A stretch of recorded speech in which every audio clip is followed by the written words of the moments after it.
Bienvenidos a un nuevo tutorial. En esta ocasión vamos a continuar con objetos, por tanto es una continuación del anterior videotutorial, el número 5. Vamos a empezar por resolver una pregunta que me habéis repetido algunos de vosotros y que me gustaría dejar más aclarada. Algunos me habéis preguntado que ¿por qué a veces cuando nosotros nos declaramos, por ejemplo, una variable, como puede ser la que se muestra en pantalla, int x igual a 3, esa variable que es x está inicializada en un principio a 3 y por tanto lo que se está almacenando ahí es el número 3. Sin embargo, hay veces que nos creamos un método, ¿de acuerdo? Y gracias a ese método conseguimos cambiar el valor de la variable. Pero sin embargo, hay algunos de vosotros que no entendéis exactamente por qué motivo la variable sigue manteniendo, digamos, el valor inicial. Es decir, en este caso, aunque nosotros tengamos el método que he denominado método, que lo que hace principalmente es cambiar precisamente el valor de la variable que nosotros queramos ponerle, y en este caso si tenemos una variable como puede ser x, que tiene el valor de 3, al usar el método, automáticamente se cambiará el valor de 3 por el de 10. ¿Qué es lo que sucede y qué es lo que la mayoría de la gente no entiende? ¿Por qué motivo, si yo por ejemplo ejecuto esto y estoy usando el método, de repente me sale el valor inicial? Es decir, 3. Eso es algo que algunos de vosotros no entendéis. Yo os lo explico. Cuando nosotros usamos un método y nos creamos una variable que solamente se usa en ese método, es decir, la variable p que se encuentra aquí como argumento de entrada del método, solamente se usa dentro de ese método. El momento en el que yo estoy usando el método, esa variable existe. Pero para Java, una vez que se cierra ese método y acaba justo aquí, es como si esa variable desapareciera. Entonces, ¿qué es lo que sucede? Pues que cuando nosotros estamos usando un método, para poder obtener, digamos, el resultado que me está devolviendo ese método, tenemos que usar directamente el método. Es decir, si aquí lo que yo quiero es que me salga 10 porque quiero cambiar el valor de la variable, tendría que venirme aquí y mostrar por pantalla directamente el resultado del método. Para ello vamos a hacer algunas modificaciones. Vamos a hacer, por ejemplo, que devuelva precisamente la variable.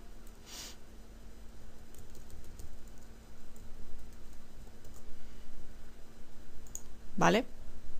Porque al ser void no está devolviendo nada y por tanto me da error. Así que lo ejecutamos. Y ahora sí me sale 10. Sin embargo, si yo aquí pongo directamente x y vuelvo a colocar o vuelvo a llamar, digamos, al método, me seguirá saliendo 3. Principalmente por eso, porque en el momento en el que dejamos de usar el método, digamos que la información que nosotros hemos cambiado se destruye. Y por tanto el valor que tiene la variable sigue siendo el inicial. Si nosotros queremos que lo que hemos realizado en ese método se cumpla, entonces tenemos que colocarlo directamente en el system.out.println para que se muestre directamente por pantalla lo que devuelve ese método, que en este caso es p, ¿de acuerdo? Espero que así quede también más claro, y si seguís teniendo dudas al respecto, de todas formas también lo vamos a ver ahora a continuación con los siguientes ejercicios, pero si tenéis dudas y no os termina de quedar claro, me lo comentáis también en los comentarios.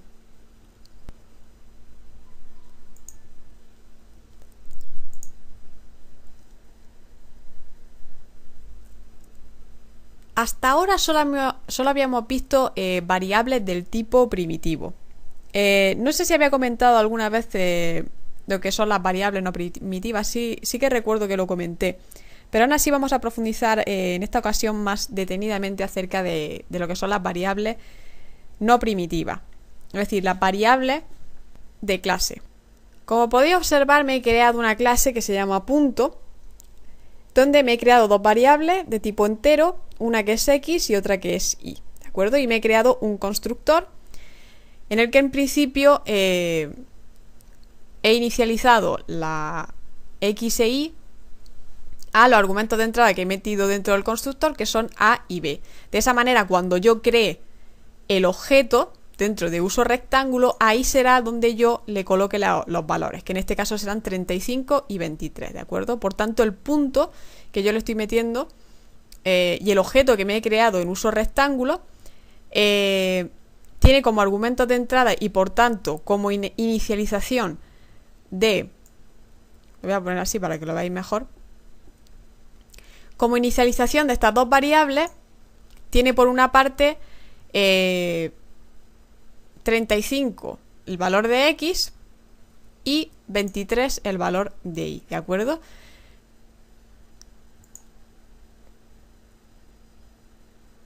Como ya digo, una vez que se ha creado el objeto al que le he llamado punto origen, ¿de acuerdo? Si tenéis dudas todavía acerca de lo que es un objeto, lo que es una clase, etcétera, etcétera, miraros muy detenidamente el videotutorial anterior porque no voy a volver a repetir lo que ya hemos visto anteriormente, ¿de acuerdo? Bien, pues una vez que tenemos claro lo que hace la clase punto, ¿de acuerdo? Que en principio simplemente es una clase con dos variables y un constructor, no tiene absolutamente nada más. Nos vamos por tanto a la clase rectángulo, ¿de acuerdo? Que es la que realmente tiene lo que quiero mostrar.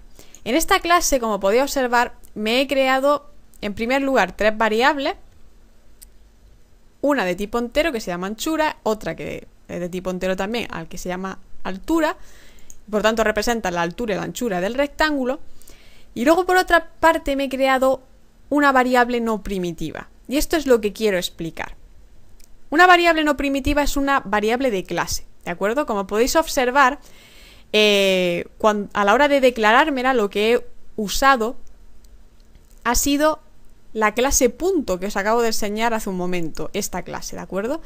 Entonces, al igual que a la hora de declarar la variable, por ejemplo, de un entero, usamos int y luego ponemos el nombre que queramos ponerle, en el caso de una variable no primitiva simplemente es poner el nombre de la clase sobre la que queremos crear esa variable, en este caso sobre punto, ¿de acuerdo? Que como ya digo es la clase esta que os he mostrado anteriormente. Bien, una vez que está ya declarada la clase, obviamente lo que nos interesa es inicializar las variables, ¿de acuerdo? Entonces, para poder inicializarla me he creado varios constructores. En primer lugar me he creado este constructor que lo que hace es inicializar los valores de la clase punto a 0. Es decir, para poder usar una variable de clase, lo que hacemos es, al igual que hacemos con cualquier otra variable, es poner el nombre, lo igualamos y creamos ese objeto, ¿de acuerdo? A través de la palabra new, seguido del nombre de la clase y después le metemos los argumentos de entrada que están especificados dentro del constructor de la clase. En este caso, el constructor de la clase punto tiene dos argumentos de entrada de tipo entero. Por tanto, yo aquí, cuando me estoy creando ese objeto que se llama origen, lo estoy inicializando a 0. Por tanto, los valores de A y de B serán 0 respectivamente. Bien, por otra parte me he creado otro constructor en el que le voy a introducir el valor que va a tener tanto A como B cuando use o cree, mejor dicho, el objeto, pero a través de la clase uso rectángulo, que es ahí donde me he creado tres objetos que se llaman rect1, rect2 y rect3, y es ahí donde voy a introducir los valores de las variables que hay en la clase punto. Para que lo podáis entender mejor de forma gráfica, os voy a enseñar cómo funcionaría. Bien, para que lo veáis de forma gráfica y os quede más claro. Como podéis observar, he representado lo que es la clase punto a través de este círculo, ¿de acuerdo? Donde tenemos las dos variables que nos hemos creado, que son x e y, ¿de acuerdo? Que almacenan dos números enteros, el 35 y el 23. ¿Dónde inicializo esas variables? Obviamente en el constructor lo que estoy haciendo es diciéndole al constructor, oye, cuando me cree un objeto, al que le voy a llamar además punto origen, ahí es donde le voy a meter el valor que tiene A y B a través de el objeto que me he creado que se llama punto origen, y ahí es donde le vamos a meter el valor que tiene tanto A como B. una vez, como ya digo, que me he creado el objeto, ¿de acuerdo? Entonces digamos que como que punto origen está haciendo una referencia o está señalando a esa clase que se llama punto, ¿de acuerdo? Y está comprobando que el constructor precisamente de esa clase tiene dos argumentos de entrada de tipo entero, ¿de acuerdo? Que a partir de la inicialización que nosotros hemos realizado precisamente en el argumento de esa clase le estamos indicando que A y B tienen los valores de 35 y 23, como se puede observar de forma gráfica y un poquito más clara lo que se está realizando en código, ¿de acuerdo? Entonces, ¿qué pasa con rectángulos? Bien, como podéis observar y como he comentado antes, me he creado tres constructores, ¿de acuerdo? Para entender mejor cómo funciona el tema de los constructores, os lo he representado aquí de nuevo de forma gráfica, ¿de acuerdo? Por una parte, como podéis observar, tengo exactamente la misma representación gráfica que antes, es decir, tengo punto origen, ¿de acuerdo? Que señala o hace referencia a la clase punto, ¿de acuerdo? Y donde hay dos variables, x e y. Y luego, sin embargo, me he creado un objeto que llamo rect1 y que no lo hemos creado en la clase usoRectángulo, ¿de acuerdo? Por una parte, en rect1 lo que hemos hecho es que hemos usado, de entre los tres constructores que hemos creado en rectángulo, hemos usado el último, este de aquí. Cuando usamos un constructor, teniendo en cuenta que nos creamos varios en una misma clase, hay que tener en cuenta que podemos crearnos todos los constructores que queramos, como comenté en el anterior video tutorial, pero teniendo en cuenta que lo que son los argumentos dentro del constructor debe ser diferente al del resto de constructores. No tiene mucho sentido crear dos constructores que sean exactamente iguales, ¿de acuerdo? Entonces, en este caso me he creado cuatro constructores, y dentro de esos cuatro constructores, cada uno inicializa de manera diferente las variables que no hemos creado en rectángulo, ¿de acuerdo? Entonces, en el caso de la última, lo que nosotros tenemos es una variable no primitiva a la que le hemos puesto de nombre P, ¿de acuerdo? Y que pertenece a la clase punto, ¿de acuerdo? Y luego tenemos otras dos variables de tipo entero, ¿vale? Entonces, lo que hemos hecho es que le hemos indicado al constructor que introduciremos, digamos, los parámetros o la información dentro de esas variables a partir del objeto que nosotros nos creemos en nuestra clase usoRectángulo, que es ahí donde vamos a usar precisamente esos objetos, ¿de acuerdo? Entonces, en primer lugar, como ya comento, me he creado tres objetos de tipo rectángulo, ¿de acuerdo? En este caso, uno le he puesto rect1, rect2 y rect3, ¿de acuerdo? Entonces, centrándonos en rect1, que es el que nos interesa. Rect1 lo que hace es coger el cuarto constructor que no hemos creado dentro de lo que es la clase rectángulo, ¿de acuerdo? Y entonces, en primer lugar, lo que hace es que dentro de lo que es el argumento no primitivo que hemos creado anteriormente la clase rectángulo, le está introduciendo el objeto que nosotros no hemos creado de tipo punto, que es punto origen. Y ahí es donde hemos inicializado que x y y valen 35 y 23. Por tanto, cuando nosotros nos vengamos a lo que es el objeto rectángulo, al referenciar, digamos, rectángulo al objeto de tipo punto que nosotros hemos creado, que se llama punto origen, automáticamente los valores de altura y de anchura tendrán el valor de 35 y de 23. ¿De acuerdo? Por tanto, aquí se puede ver, digamos, la conexión que hay entre la referencia entre las distintas clases, ¿de acuerdo? En este caso, entre la clase punto y entre la clase rectángulo. La clase usoRectángulo, para la que no os liéis, simplemente es donde nosotros creamos los objetos y por tanto los usamos, por ejemplo, para calcular el área o para lo que a nosotros nos apetezca, con otros métodos, ¿de acuerdo? Que eso ya lo veremos a continuación.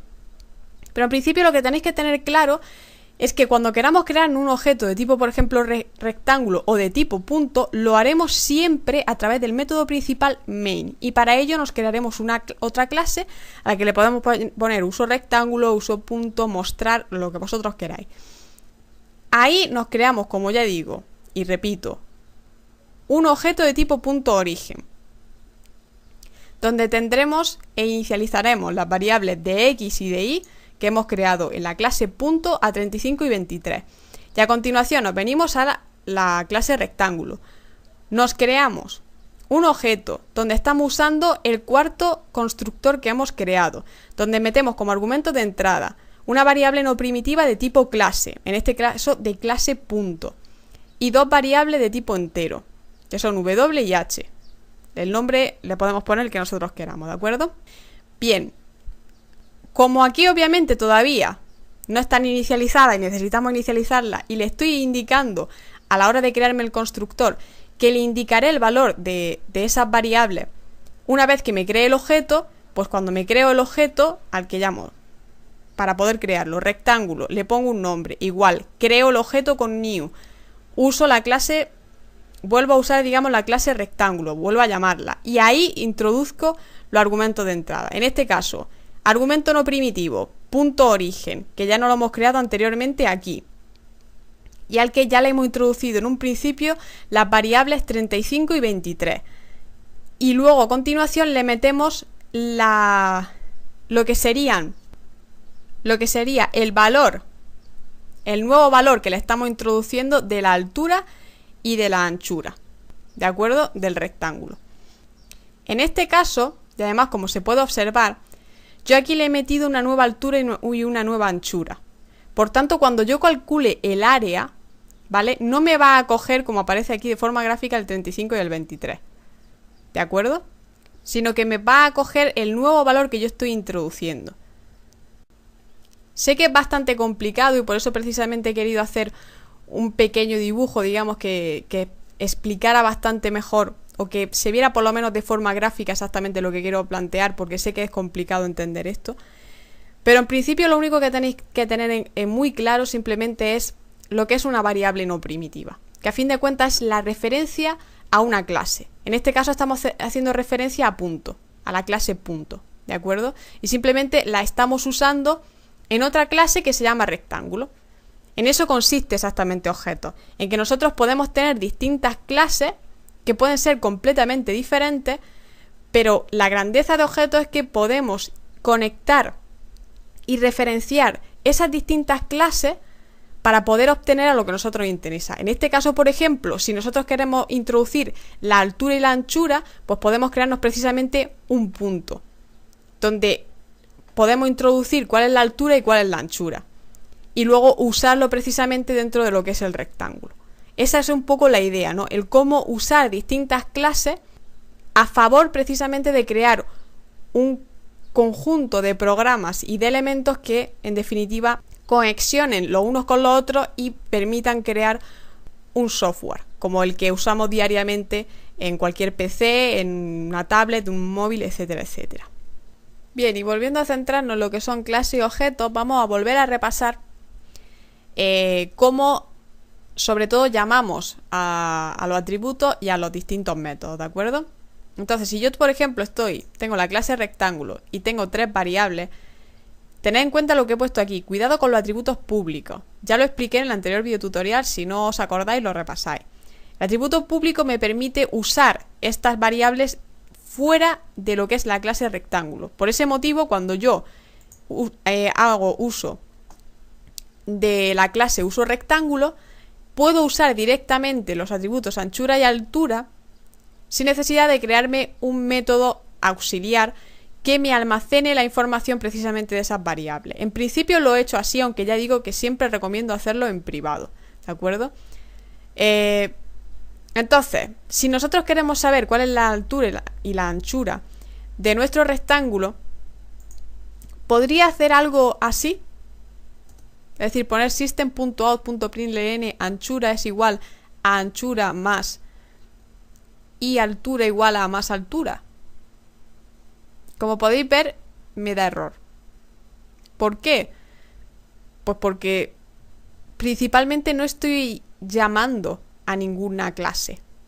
Estoy poniendo supuestamente un valor o una variable que no existe. Que al menos si yo creara aquí una variable, por ejemplo, que fuese de tipo entero, al que llamo anchura, pues me lo reconocería enseguida. El problema es que no hay ninguna variable aquí que se llame anchura. Entonces no estoy llamando a ninguna clase. Necesito llamar a la clase rectángulo para que me reconozca la variable anchura, ¿vale?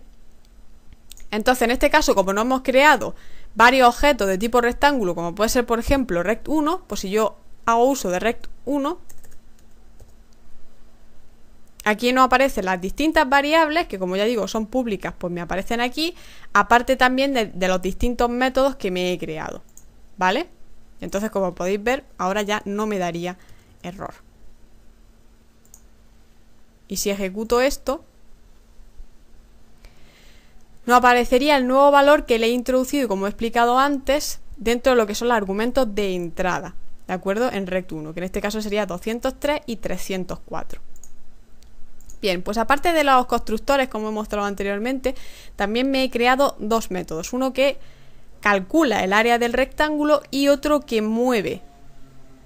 ¿Qué quiere decir que mueve? Lo que hace es que coge los valores que tienen x y y, pero en punto, ¿de acuerdo? Y que, como se puede observar, cuando me he creado el objeto punto origen le he introducido como 35 y 23 y le modifico el valor. ¿De acuerdo? Por tanto, si en un principio lo que yo estoy haciendo es que 35 y 23 son los valores que tienen ahora mismo en punto x e y, cuando yo llame al método mover, automáticamente me modificará los valores de x y de y y cambiará el resultado de ambas variables, ¿de acuerdo? Y por tanto, si quito esto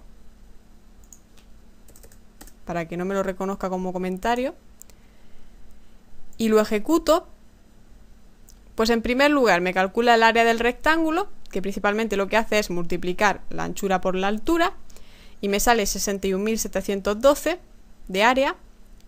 Y por otra parte, cuando llamo de nuevo a x dentro de lo que es punto, si os dais cuenta, no me aparece la variable o el resultado 35, sino que me aparece lo nuevo que le he introducido, que en este caso es, al usar el método mover, 3, y si llamara ahí también, pues me parecería 7.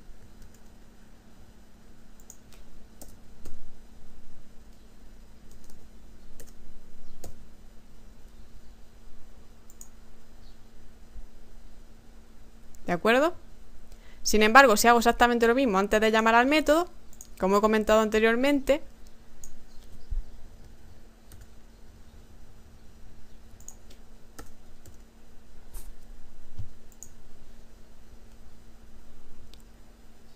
pues el resultado de x sería 35, ¿vale? Es decir, que antes de llamar al método, como he comentado al principio del video tutorial, antes de llamar al método, los valores permanecerán exactamente iguales a lo anterior. La diferencia con lo que he mostrado al principio del video tutorial y con lo que estoy haciendo ahora es que yo estoy haciendo referencia a objetos, ¿de acuerdo? Mientras que antes estaba usando directamente variables. Si yo lo hiciera esto precisamente, o usara el método mover precisamente con una variable que me he creado aquí, tendría que meterlo directamente en system.out.println para que me diese ese resultado. Pero al estar usando objetos donde estoy almacenando esa información, la información está almacenada directamente en el objeto. Y cuando yo haga o llame a ese objeto, automáticamente me modificará el valor de las variables en el momento en el que yo llame al método mover. ¿De acuerdo? Pues en un principio esto es lo que tenía pensado comentar acerca de este ejercicio, donde espero que os haya quedado bastante claro lo que son las variables de tipo no primitivo, ¿de acuerdo?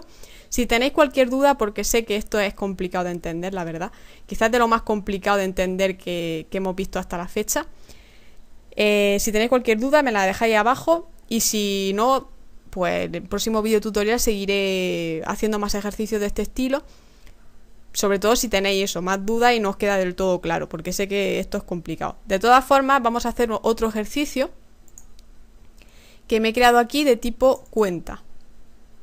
Se llama cuenta, ¿de acuerdo? Y me he creado también el uso cuenta. Voy a cerrar todo lo demás.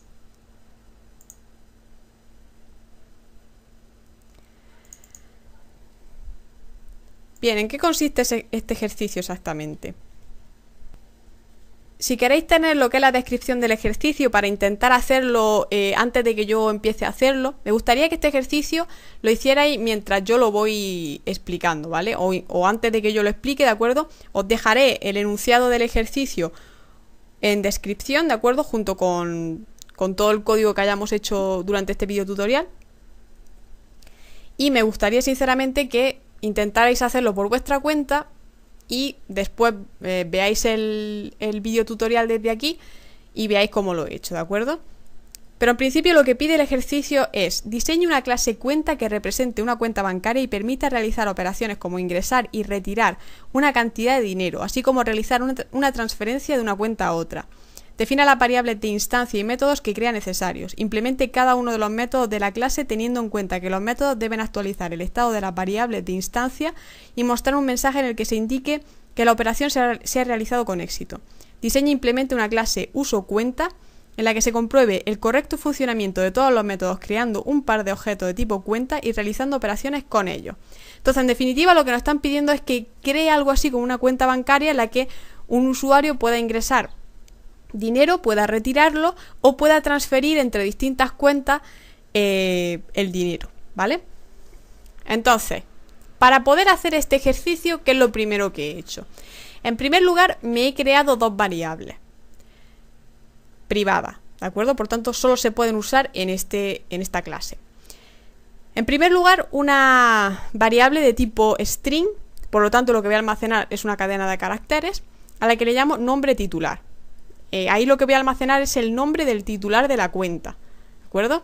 Y luego otra variable a la que he llamado saldo y que es de tipo entero, donde vamos a almacenar el saldo total de la cuenta.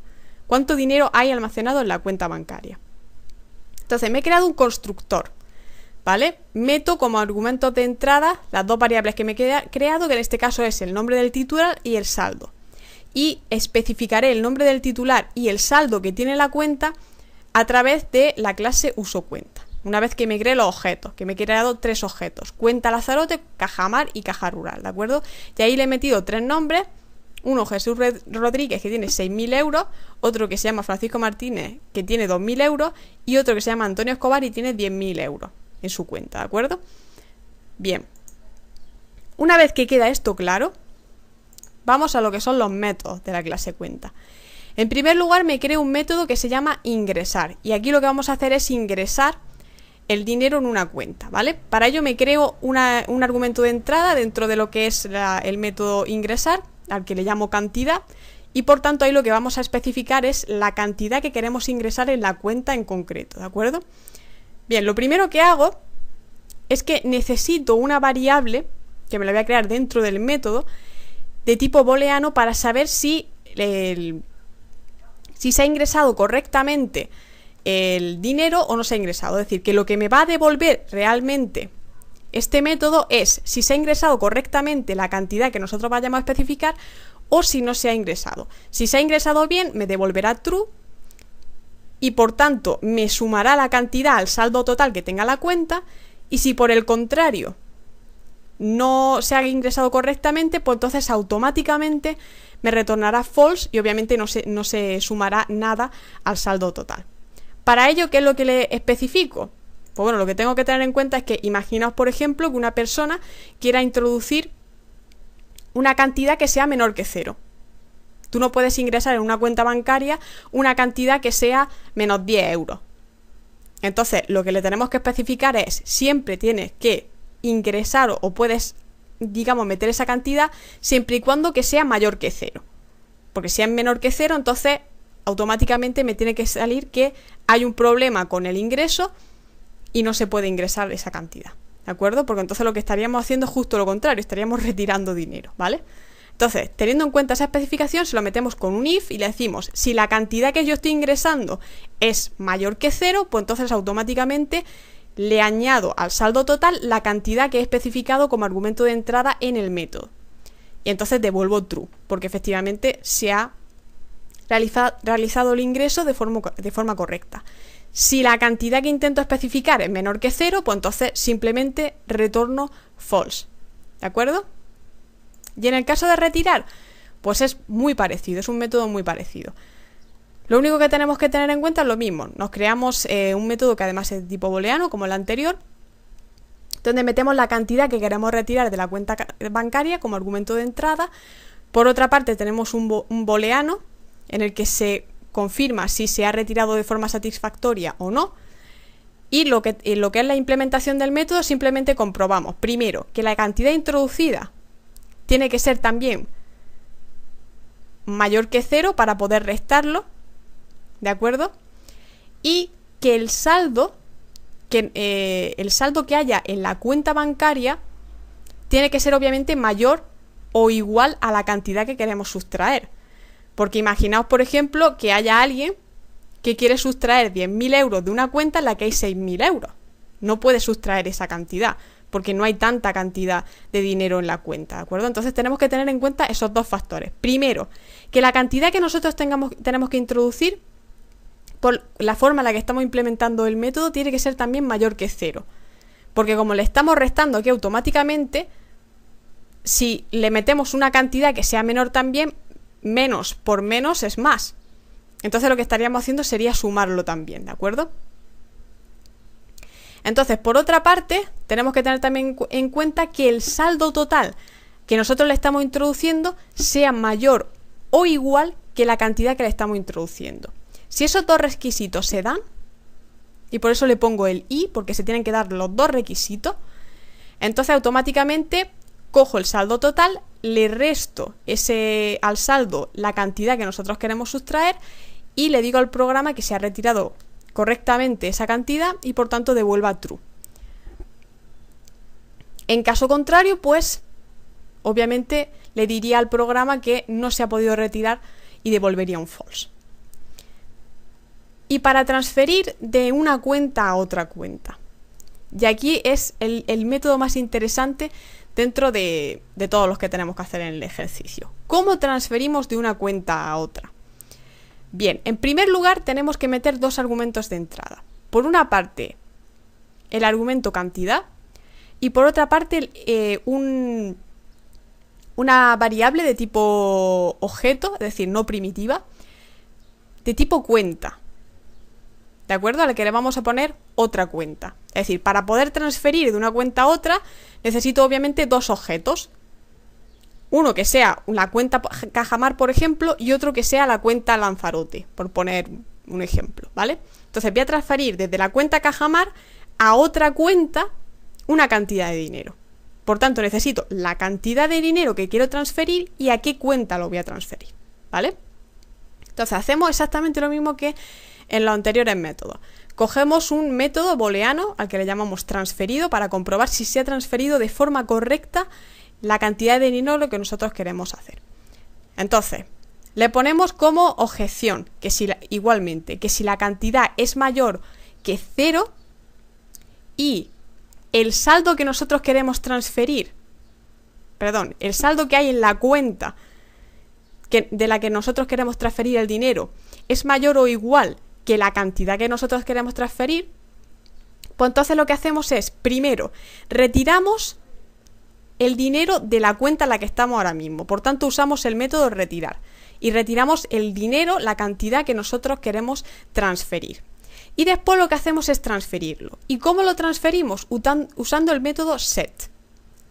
El método set, como ya comenté anteriormente, y si no os recordáis, os vais a anteriores videotutoriales y os lo expliqué, el método set se genera de forma automática y lo que hace es modificar el valor de una variable introduciéndole como argumento de entrada la modificación que nosotros le queremos hacer. Entonces me he creado, como ya digo, se puede generar simplemente, os vais aquí con un botón derecho, le dais a Source, Generate Getters and Setters y automáticamente aquí os aparecerá los métodos de acceso que no hayáis creado, ¿vale? Y por ejemplo, si uso el método set nombre titular, podré modificar el nombre del titular de la cuenta. Y para get es simplemente para conseguir cuál es el nombre de la cuenta. Es decir, con lo que estoy haciendo es comprobar cuál es el nombre del titular de la cuenta bancaria y con lo que estoy haciendo es modificar el nombre de la cuenta bancaria, ¿vale? Entonces, en este caso lo que hacemos es usar precisamente el método set de la variable saldo para poder modificar el saldo total que haya en la cuenta.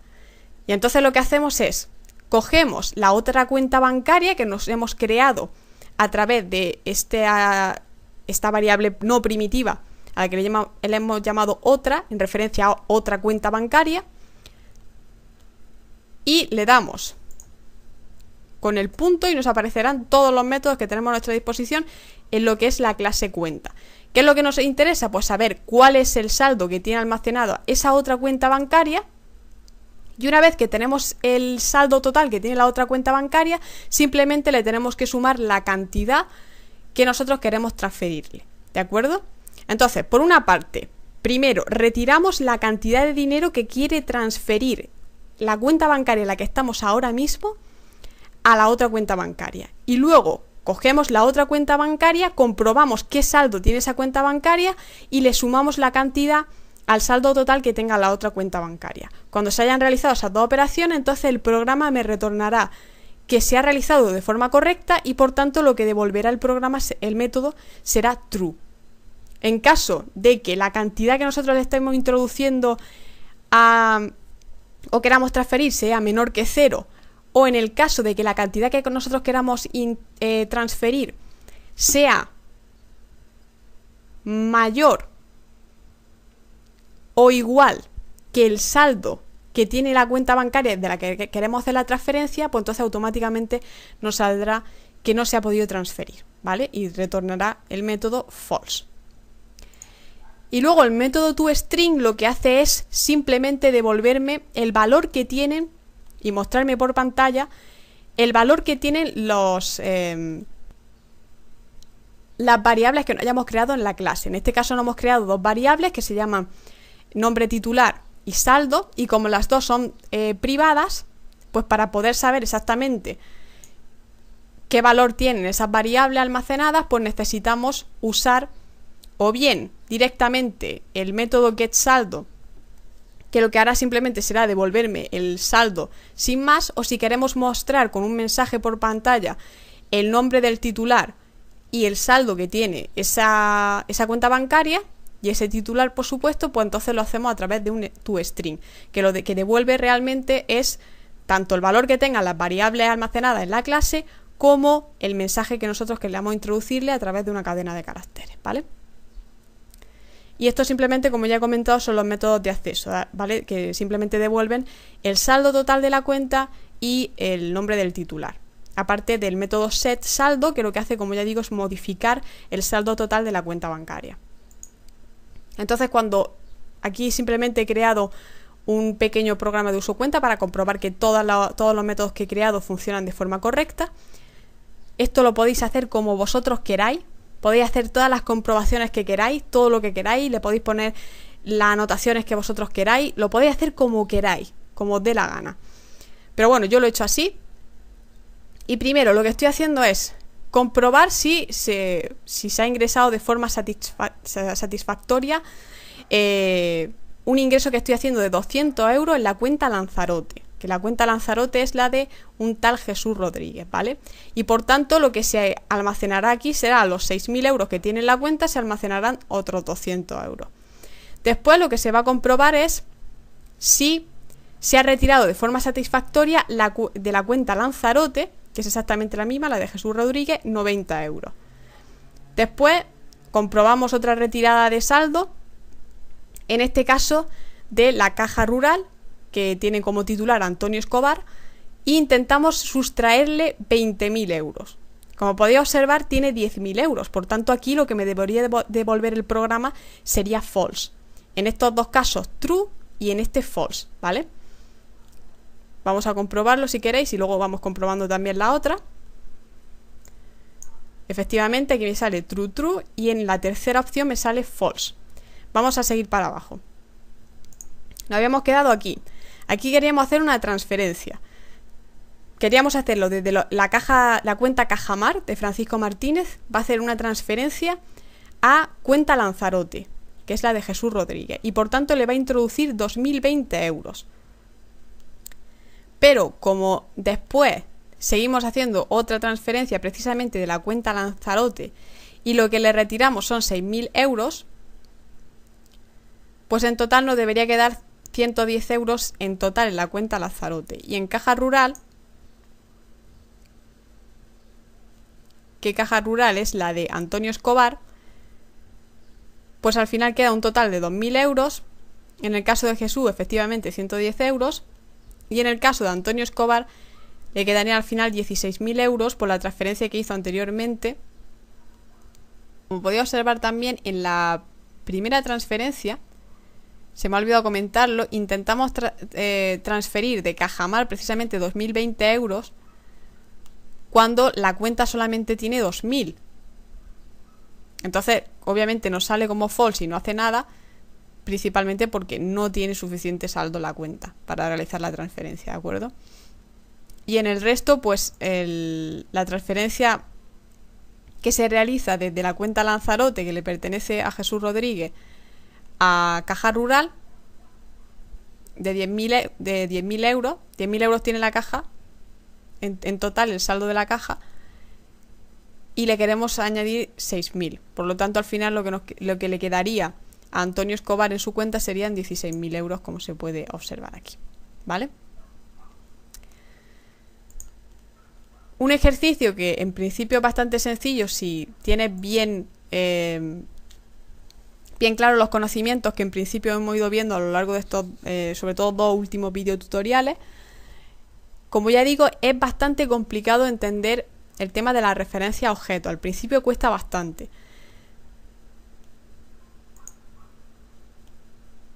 Pero poco a poco, y sobre todo haciendo ejercicios, y si entendéis sobre todo la gráfica que os he puesto y que yo creo que queda bastante claro la referencia que se hace entre las distintas clases y demás, yo creo que os puede quedar bastante claro. De todas formas, ya digo, como es algo bastante difícil, entre comillas, de asimilar y cuesta mucho verlo al principio, si tenéis dudas o queréis que sigamos haciendo más ejercicios de objetos, me lo comentáis en los comentarios. Y de momento nada más. El próximo video tutorial será sobre array o vectores, como lo queráis llamar. Y ya entraríamos probablemente a hablar de estructuras de datos. Entre ellas pilas, colas, array list y en fin, que ya la cosa se va poniendo más interesante. Ya digo, cualquier comentario, sugerencia, duda, lo que queráis, me lo dejáis en los comentarios. Y espero que nos veamos en el próximo video tutorial. Un saludo.